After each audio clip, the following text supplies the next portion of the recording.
What's going on, everybody? Xander Kirby, Down to Business podcast. We want to thank you so much for being a listener and joining us on this episode. We talked to Jeff Alsup from GPS Trackit, a leading company in the country and the world when it comes to tracking your vehicles and all your efficiencies within your operation of your business. So looking forward to talking to Jeff, talking through how to better use GPS software to monitor and learn from your business. So here we go. What's going on, everybody? This is Xander Kirby, host of the Down to Business podcast, where your business is our business. And we are excited today to have Mr. Jeff Alsup here from GPS Trackit, a company that we work with, have a partnership with, and use on the day-to-day here at Trifecta Landscaping, my landscape company. If you guys aren't familiar with GPS Trackit, Jeff is going to be the one. Me and him are going to have this great conversation to get you to understand how important it is to have tracking in your business for not just one area of seeing where people are at, but efficiencies, probabilities, and making sure work is getting done effectively and efficiently. Jeff, is that a good synopsis to start here? How are you, brother? I'm doing great. I guess we don't need to do the interview. That was perfect. Great. Well, I've become very aware of GPS Trackit and learned a lot about it over the last 3 or 4 months or so. But first question is, Jeff, tell us a little bit about yourself personally and how you got with GPS Trackit, and then we'll go into what the company's all about, why it's important, because I hope our listeners hear today from your mouth and from your team just how important it is to track and understand data on this side of people's company. I think it's just now scratching the surface. Your data may tell me, like we're seeing an increase in people signing up or seeing whatever the case may be. There's another company called Company Cam that is doing things in this realm on the picture side that is making me see that people are starting to, in the service and trades industries, really take this taking serious the back end of their company and making sure this is right. So yeah, tell us a little bit, Jeff, about yourself, and then we'll go from there. Yeah. So I'm a solutions architect with GPS Trackit. Really all that means is I work directly with the selling teams to help them improve upon what they're doing, as well as work cross-functionally with operations and our software development so we can understand efficiencies within our own business and how we can improve there, as well as kind of what we do next. How are we going to enhance our technology to make it more beneficial to our clients? Okay. So tell me a little bit about the birth of GPS Trackit. Do you know, can you tell me when it started and what was the birth story, and how big is the team now? Yeah, so it got started roughly 20 years ago, back in 2002, founded by our previous owner, John Stoll. And then through some mergers and acquisitions over the last 6-7 years, we've grown quite a bit. We brought on InTouch GPS as well as TSO Mobile. I actually came from a big reseller of GPS Trackit, a company called Fleet Tracks GPS. So over the last 6 years, we've grown. We're now up to roughly almost 200 employees. Wow. We've got roughly 8,000 plus clients, 100 plus thousand subscriptions on the road today. So through that M&A, through the improvements of our technology and onboarding of new clients, we continue to grow this business over the last 6 years since all that kind of got started. But that's awesome. 20 years in the industry is pretty wild. That is pretty wild. What's the main industry, I guess, in the pizza chart? Which one's your leaning biggest client? Like, is it trucking? Is it which one? No, it's you guys, man. It's the field services industry, field services, trades industry. That's really where it all really got started. Yeah. In the early days, you had a lot of the OTR stuff with some of the first companies that came on board in the late 90s with this type of stuff. But as it grew more commercially with companies like ours, a huge focus was field services and the trades. We just saw a massive need and benefit. Yes, that we draw from you guys. Well, that's huge. So, a lot of people obviously know who listen to this show. A lot won't. Jeff, we've had a lot of clips go viral who have no idea who we are. So if people find this I own a landscaping business that has, around 20, 25 employees any given time. And we saw a huge need in trying to figure out how our software is not made to track. It's made to kind of ping, if you will, right? It pings and kind of gives us an idea of where the guys are or the crews are. And so I don't know, 8 months ago, we saw a huge need in our business to really understand the data, efficiencies. Is our trucks is our crews and our vehicles being used as best as humanly possible? Right. And if they're not, we need data to tell us why. We can't just guess all the time. And so that's when I found out about GPS Trackit, probably beginning of this year, 2022. And thankfully, I'm able to work with you guys on a partnership level. And so I guess tell us a little bit about, what's the key selling point? Like if someone's listening right now who owns or works in a home service trades business, why should they consider, from your guys' perspective, using GPS Trackit? Well, I think you hit a nail on the head there. You don't know what you don't know, right? And so what we provide is just making sense of a lot of different data and simplifying that for you so you can run your business more effectively. And the bottom line goal for us is kind of twofold, right? If we can create some return on investment through reducing operational costs, creating some efficiencies, looking for some opportunities where we not be doing that great of a job, right? So if we can create this nice layer of return on investment, in addition to that, the productivity and efficiency angle of this, if we're helping you increase revenues, we're getting more jobs done per day, we're more accurate payroll and things like that. Then now if we're reducing your costs but increasing your revenue, we've made you a way more profitable company. Yeah. And we've help you guys embrace the idea of technology and how can that help us improve our business. Sure. And in a lot of cases, we're kind of a piece of that puzzle. There's so many systems out there when we think about technology and software that can really kind of change the dynamic of a small business, medium business that are in the trades and in field services. That makes a lot of sense. One of the first things that I realized when I started using GPS Trackit a few months ago was the inefficiency on gas usage. Meaning, like, for example, we had a situation yesterday where our mechanic shop is 20 minutes away, for example. Well, we were already going to have to make a run there that afternoon, but there was a miscommunication to where one of our guys dropped off a mower in the morning, and so we were like, wait, we just double dipped visited. And you do that once every other day with as many crews. We have 10 trucks on the road every day. Yeah. You do that a couple times a week, 3 times a week, you're talking about spending $600-$700 more in gas per month.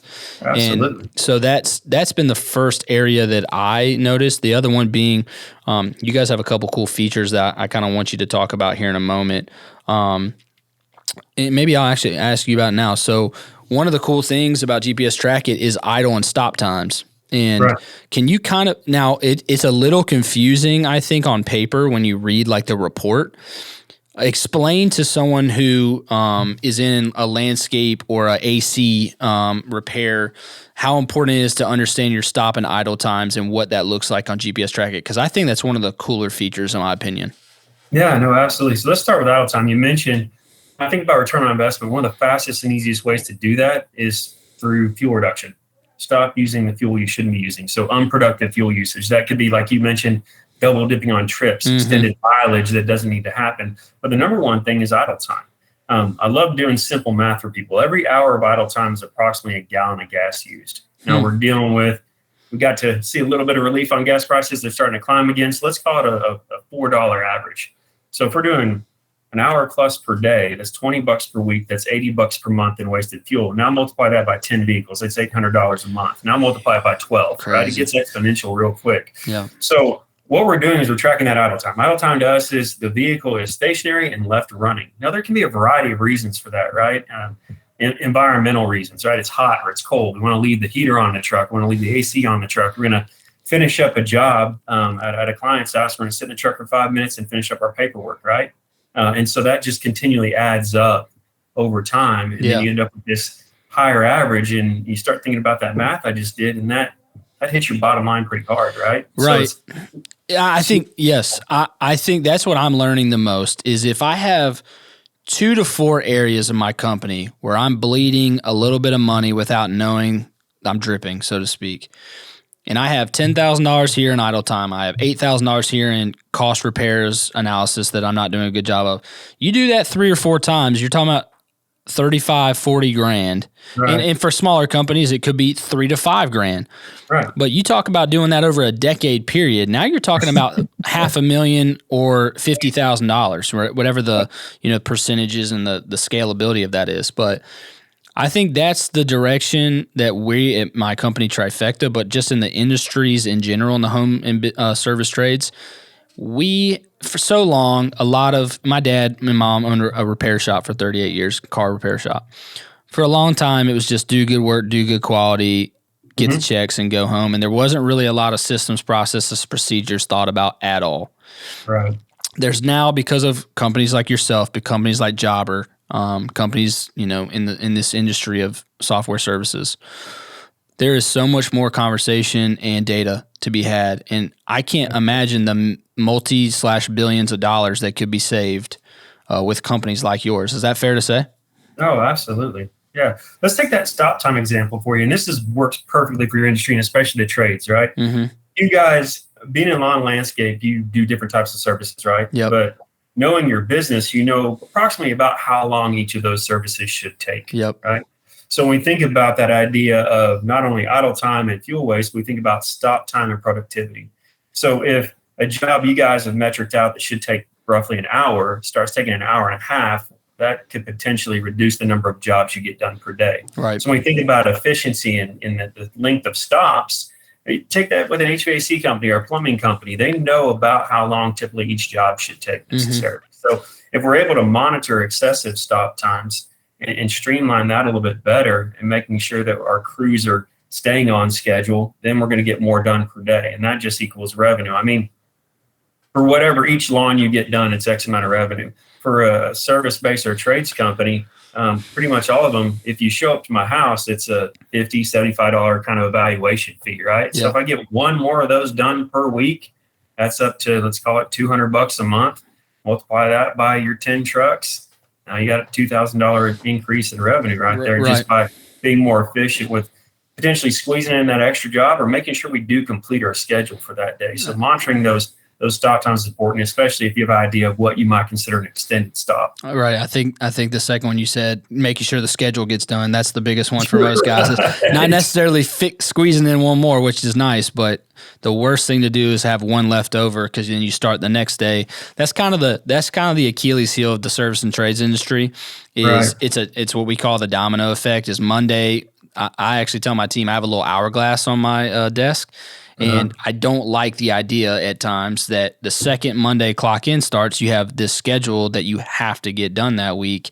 And we all know that things are going to go wrong, but I hate the domino effect. Right. So it's nice that if you can be more efficient, your dominoes can maybe stop or slow down to allow you time to catch up before it gets to the end of the rope. So let me ask you this question. Yeah. Jeff, you said 100,000 trackers out there, 100,000 subscriptions. What's been one of your favorite testimonials? Do you have a large company, a small company that was about to go under, or they have no idea how much money they were wasting? And then, I mean, you tell me what it is, but I can imagine maybe you have a $100 million company that signed up and they go, wow, we just wasted $3 million last year. And because of your GPS Trackit software, we've saved $2.5 million or something. Do you have anything cool like that? Yeah.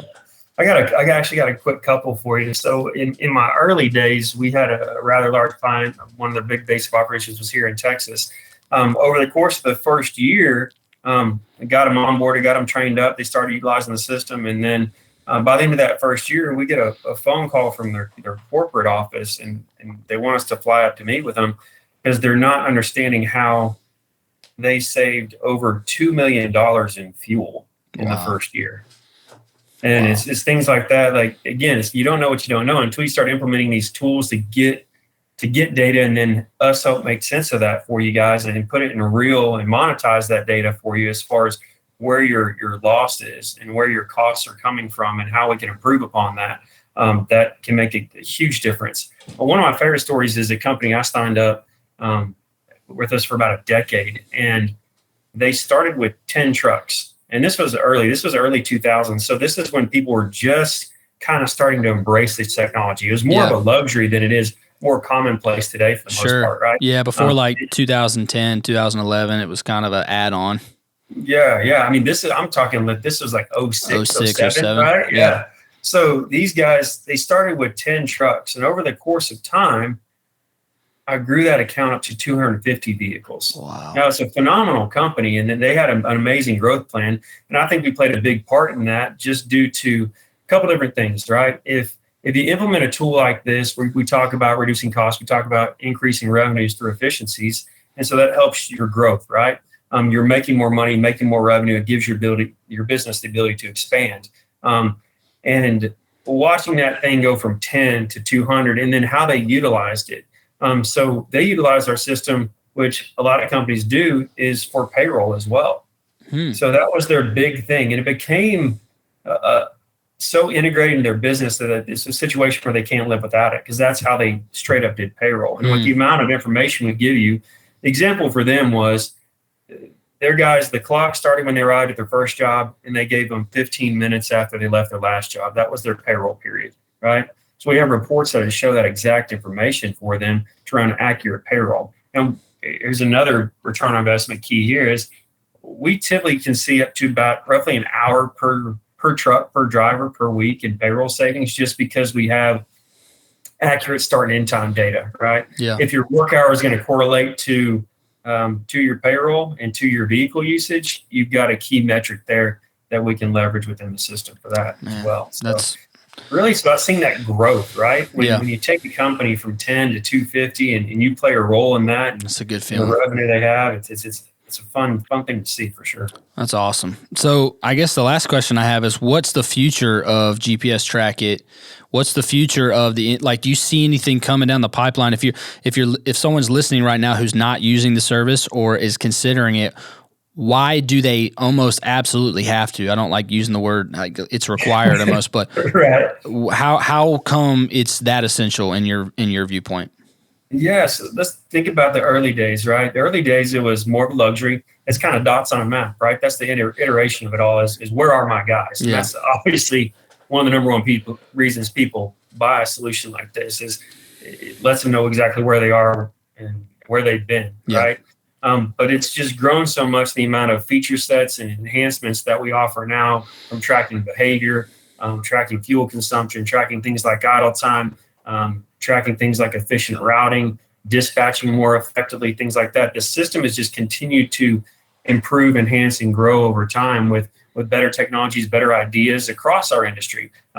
We live in a keeping up with the Joneses industry. Like, one of our competitors will come out with a neat feature set, and 6 months later, everybody's got it, right? Because we're trying to keep up with what's trendy, and also what's going to be beneficial to our client base. So we've seen this thing grow over time from dots on a map to now you've got fleet tracking, you've got asset tracking, and in the trades world, a big green space that people don't think about is, hey, we do have trailers. Hey, we are running some Bobcats, some skid steers, some mini X's, stuff like that. From an inventory management loss prevention perspective, we might want to track that stuff too and create a more holistic ecosystem around our business with better visibility across the board. The big thing now, and it's been kind of growing over the past 2, 3, 4 years, is the idea of video in vehicles and dash cam solutions, right? So it takes into it does a lot of the work for you. Now we've got video evidence. We've got a preventative measure in place to make us a safer organization. Becomes kind of gamification in the vehicle, where you don't want the camera to talk to you, tell you did something wrong, right? So it improves driver behavior and improves driver safety, gives them immediate feedback. And then also it gives the company the protection angle of that, right? So we think in terms of, like, what do accidents cost businesses these days? Just a regular commercial accident can cost up to $200K if you get into litigation, right? Yeah. Talk about a fatality accident, you're sniffing $2 to $3 million. For a small business that has 25, 50 employees, 10, 20, 30 trucks, $3 million lawsuit puts them out of business, right? So that's what we've really seen, is just these larger kind of all-in-one solutions that cover kind of everything you have from a powered or non-powered asset standpoint, your fleet, and then kind of taking that next step into video telematics to really give yourself even more data to think about from a safety perspective and a risk mitigation perspective. That's something I've been thinking about. We don't have yet the camera aspect of what you guys do. And when you're reading those idle time and stop time reports, sometimes there's a gray area because you can't visually see, well, why are they stopped? Why are they idle? It'd be nice to be able to then go, well, let me turn the camera on and look at the video. So that's something I've been thinking about adding as a feature for 23. Was the video component of what you guys do. So, Jeff, I think we hit a lot of the key points. Do you have anything final you'd like to tell people about GPS Trackit, or maybe anything you want them to know before we wrap up? Yeah, I think if you guys are thinking about GPS Trackit, I think the thing that really sets us apart is you mentioned the word partner. You partner with us right now, and I think that's how we view. We don't like calling them clients. We don't like calling them customers. We really feel like we're partners to them because we want to be part of their business story, their business growth, and their success as well. And we take that very seriously because if we didn't, why are we even doing this? Right? If we don't think our systems work and help companies and we don't get these awesome testimonials, then what are we doing this for? Right. So I think it's important to understand who you're partnering with. And I think we do a great job of it. And it really is derived from, I think we've got a great solution. We're continuing to think about ideas of how we improve it to benefit you guys as a whole. But it's also the people you get to work with at GPS Trackit and the culture we've created here that really thinks about each and every one of the people we do business with as a partner. And we want to be involved in that success as they grow with us. I love it, Jeff. Thank you so much. Jeff from GPS Trackit guys on this episode of the Down to Business podcast. You guys we're going to put notes in the show note links of where you can find out about GPS Trackit, how you can connect with them, with us. Make sure you transform your business overnight. And then as you implement GPS Trackit into your company. So again, Jeff, thank you for your time today so much, brother. We really appreciate it. We look forward to hopefully getting a lot of inquiries and questions about the software. And guys, this is the Down to Business podcast with Xander Kirby. Hope you guys have a great rest of your day and keep on going out there and grinding.